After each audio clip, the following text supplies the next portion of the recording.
มีด ไปแล้ว ตามหลิงเลยแล้วเนี่ย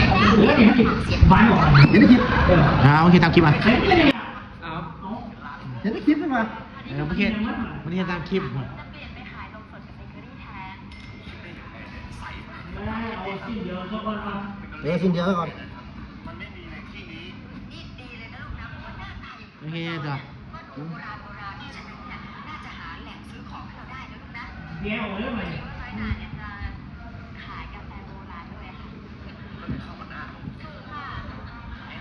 นี่ไปทำลายว่ะ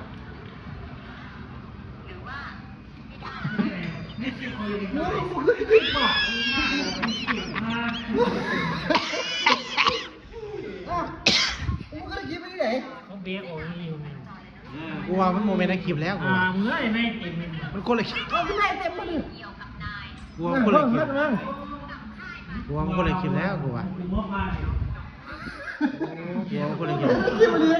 พวกนี้เอาพวกนี้ออกง่ายแค่มันไม่เดียวหรอกโอ้โห เก็บขวดดีๆนะ